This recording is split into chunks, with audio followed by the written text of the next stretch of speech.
Well, kind of what he was talking about with the couple. What if there's just one of us that's going to do the positive aspect thing? Can I fix... Uh-oh. I guess that's my problem. Well, it better be enough because it's all you've got. Right. In other words, and we really want you to hear that. In other words, yes, of course it's enough. That's what the power of influence is. But what keeps it usually from working is that when your interpretation of your relationship is, I'm willing to do the work and you're not. Now there's an expectation in your vibration that prevents you from rendezvousing with the part of the relationship that you want to rendezvous with. And so we know it's really why we spent so much time in our opening remarks here today. We know that when there is a reality that is occurring, it gets your attention. We just want you to decide that you're not going to let the reality of the relationship as it is right now dominate the way you think and feel about it. And if you don't let what is dominate the way you think and feel about it, then you can become a vibrational match to everything that you've carved out of it. In other words, there are so many.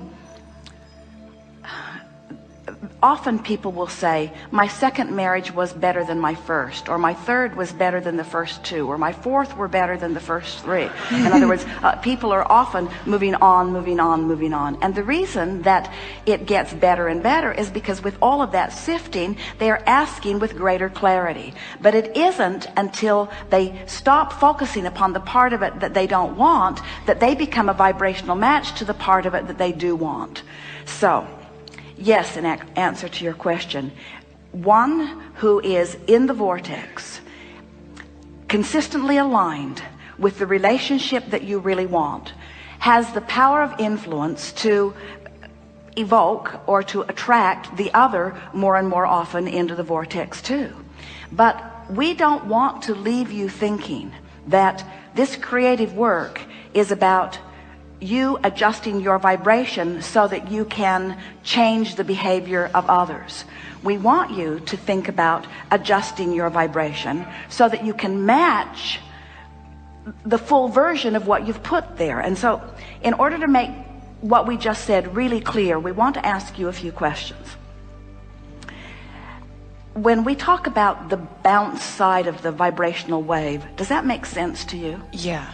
So does it make sense to you that while you may be looking at aspects of your partner or of your relationship that are unpleasing or troubling, does it make sense to you that there is a proportionate, improved relationship that is forming in this vibrational reality because of that clarifying, contrasting exposure? Yes.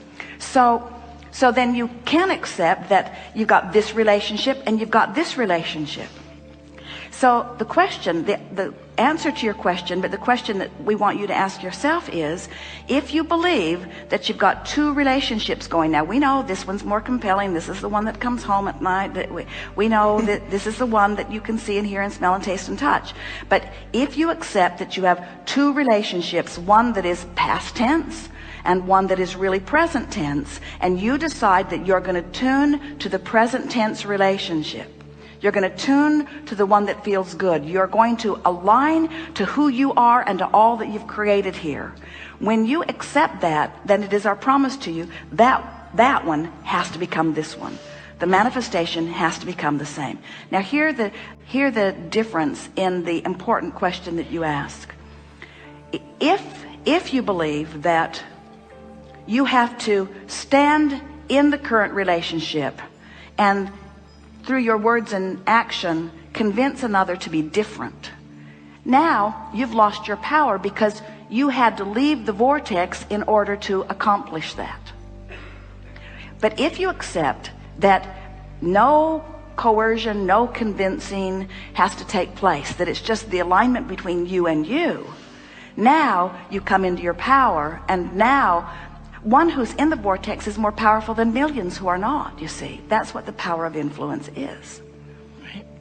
And what's troubling you about it, and it's something that troubles a lot of people about it, is that, Abraham, are you saying that I can get in the vortex and I can become so influential that I can get what I want from everyone?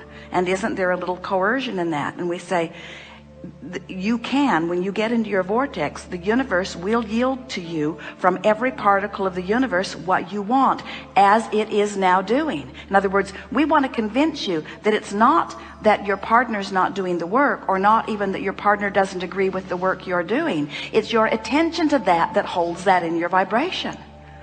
If your partner has 5 characteristics that you really like and 5 that you don't like, and you would get into the vortex where only the ones you do like are, and you would train your vibration, your attention, only to those aspects that you like, the 5 that you don't like would not become part of the mix of your experience. But what happens with most people who are facing reality is that you focus on the stuff you like, that you focus on the stuff you don't like, you keep it all active so it all keeps coming.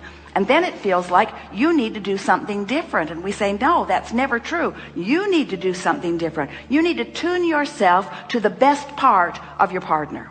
And when you tune yourself to the best part of the other, what happens is you join forces with the energy that creates worlds and law of attraction, this powerful engine of the universe who is gathering all cooperative components, brings the cooperation right to you. And this is the thing that is so fun to tell people like you who have really good relationships going on, is that it's not just that the universe is going to reach out and find another partner who is more cooperative to you and bring it.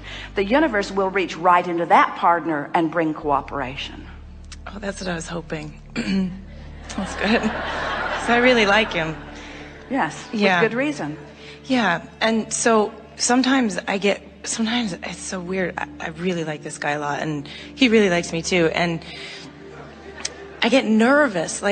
He makes me nervous. And we've been together for a long time now, but I will get whacked out in my vibration, and he will immediately respond to it and go away.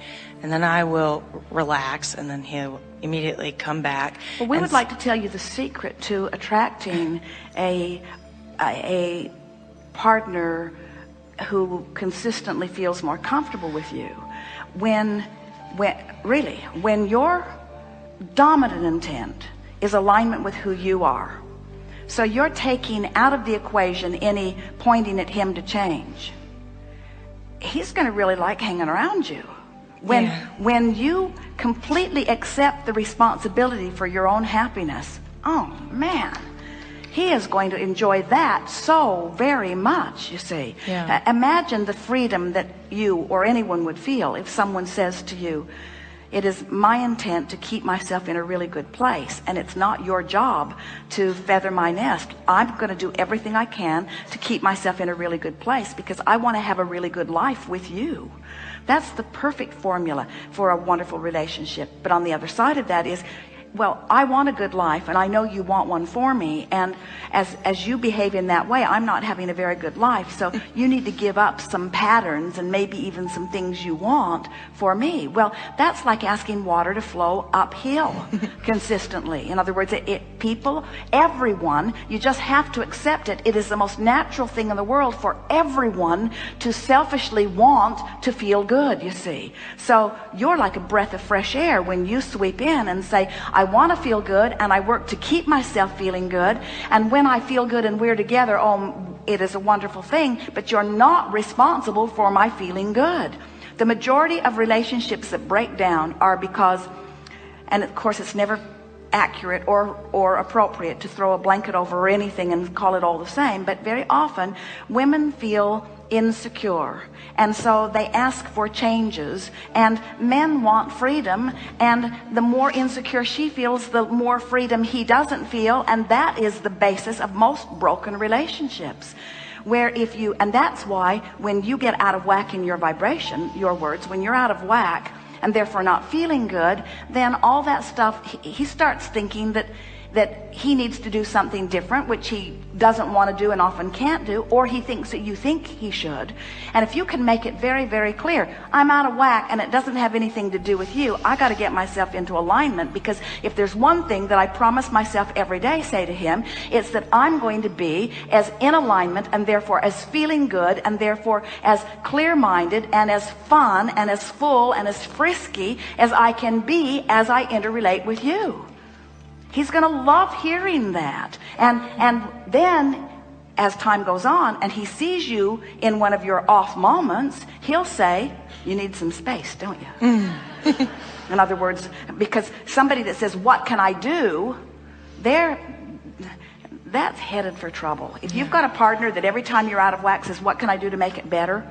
You have to say to them, run and save your own life.